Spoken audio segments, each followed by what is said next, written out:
دنیا بھر کی کہانیوں کے اردو ہندی ترجمے سننے کے لیے ہمارا چینل ترجمہ آج ہی سبسکرائب کریں۔ شکریہ۔ جیمز جوائس کی کہانی ایویلین، ترجمہ صغیر ملال۔ وہ کھڑکی کے پاس بیٹھی شام کی تاریکی کو شہر کی گلیوں میں فاتح کی حیثیت سے داخل ہوتے دیکھ رہی تھی۔ اس کا سر کھڑکی کے گرد آلود پردے سے لگا تھا اور اس کی ناک دھول کا بوجھل پن محسوس کر رہی تھی۔ وہ تھک چکی تھی۔ گلیاں سنسان تھیں۔ کچھ دیر پہلے سامنے سے ایک اجنبی گزرا تھا۔ جب وہ سڑک پر چلتا تو اس کے جوتے آہٹ پیدا کرتے، اور جب وہ کچے راستے پر اترتا تو یکلخت خاموشی سی چھا جاتی۔ جہاں اب سڑک اور مکانات تھے وہاں پہلے ایک میدان تھا۔ شام کے وقت اس میدان میں محلے کے بچے کھیلتے تھے۔ دن ڈھلے تمام گھروں کے بچے وہاں جمع ہو جاتے۔ جارج اور اس کی چھوٹی بہنیں، استانی جی کے بچے، لوسی اور اس کا معذور بھائی جسے دوسرے بچے اپنی چیزوں کی نگرانی سونپ دیتے تھے۔ گلابی رنگت والا سویٹی جو مذاق میں مس سویٹی کہلاتا تھا، اور توتلی کیتھرین جو بولتے میں منہ سے جھاگ اڑاتی تھی۔ کسی دن کھیلنے میں دیر ہو جاتی تو پاپا ان کا پیچھا کرتے میدان تک آ جاتے۔ اندھیرا چھانے کے باوجود گھر نہ لوٹنے پر ان کو ڈانٹتے۔ پاپا کو آتے دیکھ کر وہ سر جھکائے گھروں کی جانب بھاگنا شروع کر دیتے۔ بعد میں اس میدان میں سرخ اینٹوں اور چمکدار چھتوں والے مکانات تعمیر ہو گئے۔ اس زمانے میں سب خوش رہا کرتے تھے۔ پاپا اس وقت اتنے سخت مزاج نہیں تھے، اور پھر ممی بھی زندہ تھیں۔ اب ان باتوں کو زمانہ گزر چکا تھا۔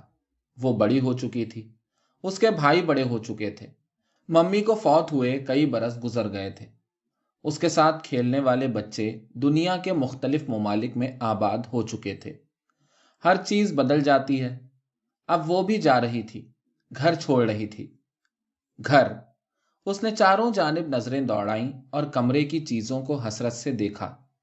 وہ ان چیزوں کو جھاڑتے پونچھتے جوان ہوئی تھی۔ صفائی کرتے ہوئے وہ اکثر سوچتی تھی کہ روزانہ اتنی دھول کہاں سے آتی ہے۔ شاید اب وہ ان چیزوں کو دوبارہ کبھی نہ دیکھ پائے۔ میز، کرسیاں، تپائیاں اور ٹوٹا ہوا ساز جس کے عین اوپر اس عالم دین کی تصویر ٹنگی تھی جس کا نام اسے آج تک معلوم نہیں ہو سکا تھا۔ آج کل ان کا قیام فارلینڈ میں ہے۔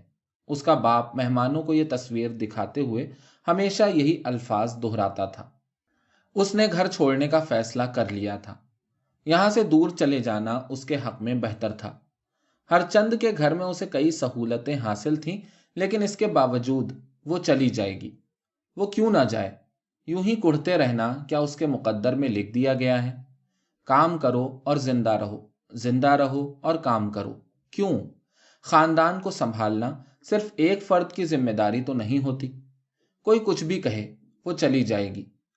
مسز وائٹ کہیں گی، دیکھا چلی گئی نا، میں جانتی تھی وہ ٹکنے والی نہیں ہے۔ لیکن مسز وائٹ کے کچھ کہنے سے کیا فرق پڑتا ہے؟ کسی کے بھی کچھ کہنے سے کیا فرق پڑتا ہے؟ اس کے نئے گھر میں حالات بہت مختلف ہوں گے۔ وہ ملک اپنی روشن راتوں اور بارونق شاہراہوں کے لیے مشہور ہے۔ وہاں وہ شادی شدہ زندگی گزارے گی۔ وہ ایویلین، ایک معزز خاتون، لوگ اس کی عزت کریں گے۔ کوئی خود کو محض خاندان کی خدمت کے لیے کیسے وقف کر دے؟ اس کی ماں کو عمر بھر کی قربانی کا کیا صلہ ملا تھا؟ اب وہ خود 25 سال کی ہو چکی تھی، مگر اب بھی اس کا باپ جب چاہے اسے ڈانٹ دیتا تھا، مہمانوں کے سامنے شور کرتا تھا، اسے اجڑ اور پھوہڑ کہتا تھا۔ وہ جانتی تھی کہ اس کا دل اچانک زور زور سے کیوں دھڑکنے لگتا ہے اور اس کے ہاتھ پاؤں پسینے سے کیوں بھیگ جاتے ہیں۔ اسے اس کے باپ نے اس حال تک پہنچایا تھا۔ اس کی ماں نے بھی انتہائی ابتری کے عالم میں زندگی گزاری تھی، اور اب وہ بھی، وہ ایویلین پاپا کو بچپن ہی سے اچھی نہیں لگتی تھی۔ اس کے دونوں بھائیوں سے انہیں کسی حد تک لگاؤ تھا، مگر اس کی تو صورت سے بھی وہ چڑھتے تھے۔ اب بھی وہ اکثر کہتے تھے کہ اگر انہیں اس کی مرحومہ ماں کا خیال نہ ہو تو وہ اس کے ساتھ کھانے کی میز پر بیٹھنا بھی گوارا نہ کریں۔ اس کے دونوں بھائی بھی گھر چھوڑ چکے تھے۔ بڑا تو دل کے پیدائشی نقص کے باعث دنیا ہی چھوڑ گیا تھا، اور چھوٹا کسی غیر ملک میں عمارتوں کی اندرونی آرائش کا کام کر رہا تھا۔ مالی مسائل ان تمام پریشانیوں سے بڑھ کر تھے۔ اس کا بھائی ہر ماہ ایک معقول رقم بھجواتا تھا، مگر منی آرڈر پاپا وصول کرتے تھے، اور پاپا سے کوئی پیسے طلب کرتا تو وہ بد کلامی پر اتر آتے۔ خاص طور پر اسے گھر کا خرچ دینے سے وہ قطعی انکار کر دیتے۔ تمہاری کھوپڑی میں تو دماغ نام کی کوئی چیز ہے ہی نہیں، وہ کہتے۔ ذہین لوگ پیسہ کماتے ہیں اور ذہین لوگ ہی اسے خرچ کرنا بھی جانتے ہیں۔ احمقوں کو خون پسینے کی کمائی سے دور رکھنا چاہیے۔ تھوڑا بہت وہ خود بھی کماتی تھی۔ امیر گھرانے کے 2 بچے اس کی نگہداشت میں تھے۔ بہلانے اور سلانے سے لے کر اسکول بھیجنے تک وہ ان کے ہر کام کی ذمہ دار تھی، مگر اس کام سے جو آمدنی ہوتی وہ گھر کا خرچ چلانے میں صرف ہو جاتی۔ کھانے میں اگر گوشت یا سبزی کی کمی رہ جاتی تو پاپا آسمان سر پر اٹھا لیتے تھے۔ وہ گھر کو قائم رکھے ہوئے تھی، اور گھر قائم رکھنا آسان نہ تھا۔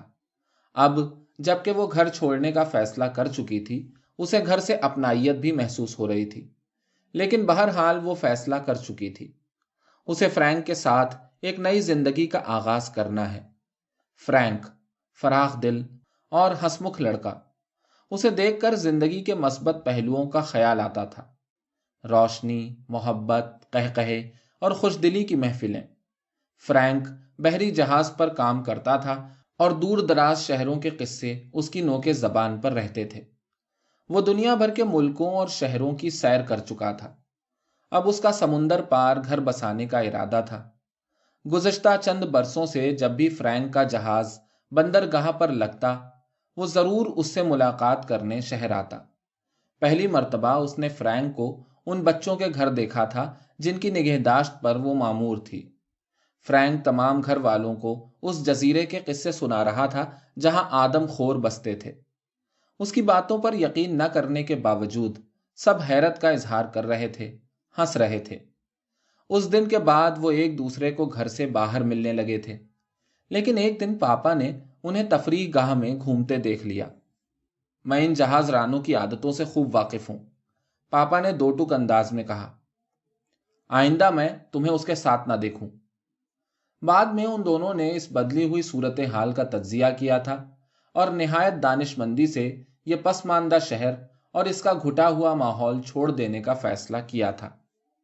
شام گہری ہو گئی تھی۔ اس کی گود میں پڑے دونوں لفافے دھندلا گئے تھے۔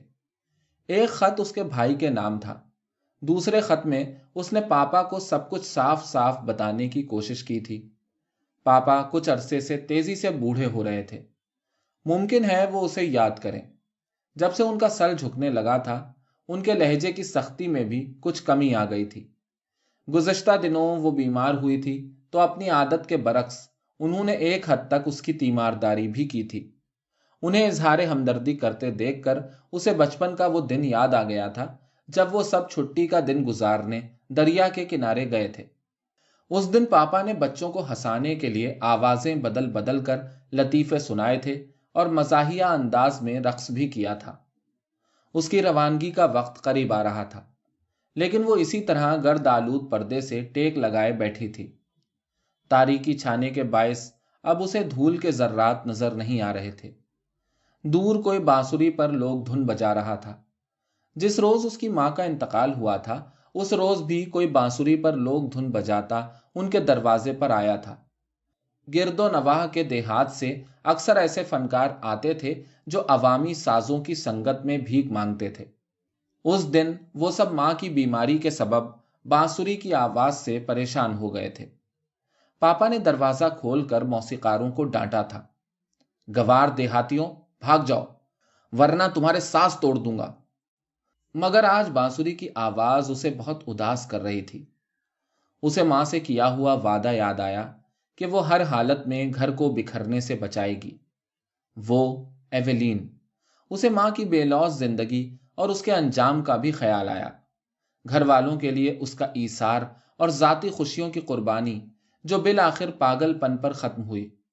مرتے وقت ماں ایسے بے ربط جملے بولنے لگی تھی جو ایک مدت تک انہیں یاد آتے اور اداس کرتے رہے تھے۔ ایویلین گھبرا کر اٹھ کھڑی ہوئی۔ نجات، اسے ہر حالت میں اس ماحول سے نجات حاصل کرنی ہے۔ فرینک اسے بچا لے گا۔ وہ زندہ رہنا چاہتی تھی، خوش رہنا چاہتی تھی، یہ اس کا حق تھا، سب خوش رہتے ہیں، وہ کیوں خوش نہ رہے؟ فرینک اسے خوشی دے گا۔ ہنگامہ خیز ہجوم کے بیچ میں اس کا وجود قطعی غیر نمایاں تھا۔ فرینک نے اس کا ہاتھ تھام رکھا تھا اور اسے سمندری سفر میں پیش آنے والے واقعات کے بارے میں مسلسل کچھ بتا رہا تھا۔ بندرگاہ پر خاکی رنگ کے بکسوں اور بستروں والے فوجی سپاہیوں کا جمگھٹا تھا۔ وقفے وقفے سے اسے ہجوم کے درمیان پہاڑ جیسے جہاز کی جھلک دکھائی دے رہی تھی۔ وہ فرینک کی کسی بات کا جواب نہیں دے رہی تھی۔ اسے اپنے اندر کوئی قدیم اور مضبوط چیز ٹوٹتی ہوئی محسوس ہو رہی تھی۔ اس نے خدا سے دعا کی کہ وہ اسے ہمت دے اور سیدھا راستہ دکھائے۔ دعا مانگنے کے بعد بھی اس کے ہونٹ بہت دیر تک لرزتے رہے۔ اچانک فضا جہاز کی سیٹی سے گونج اٹھی اور اس کا دل تیزی سے دھڑکنے لگا۔ آؤ، فرینک نے اس کا ہاتھ گھسیٹتے ہوئے کہا۔ اس کے ہاتھ پاؤں سرد پسینے سے بھیگ گئے۔ سامنے سمندر تھا۔ فرینک اسے گہرے پانیوں میں لے جا رہا تھا۔ وہ اسے ڈبو دے گا۔ آؤ، اس بار فرینک چیخ پڑا۔ نہیں، اس نے دوسرے ہاتھ سے لوہے کا جنگلہ تھام لیا۔ یہ ناممکن ہے۔ ایویلین، ایویلین! نہیں۔ سلاخ پر گرفت کی سختی سے اس کی انگلیوں کے جوڑ زرد پڑنے لگے۔ فرینک اس کا ہاتھ چھوڑ کر جہاز کی سمت بھاگا، مگر آخری کوشش کے طور پر دوبارہ اس کے نزدیک آ گیا۔ کسی نے جہاز پر سے فرینک کو ڈانٹا، مگر وہ بچوں کی طرح اس کی منتیں کرنے لگا۔ ایویلین خاموشی سے اسے دیکھتی رہی۔ اچانک فرینک چونک گیا۔ ایویلین کا چہرہ کسی پالتو جانور کی طرح جذبات سے یکسر آری تھا۔ اس کی آنکھوں میں نہ کوئی الوداعی کیفیت تھی، نہ کوئی وابستگی تھی، نہ ہی کوئی پہچان تھی۔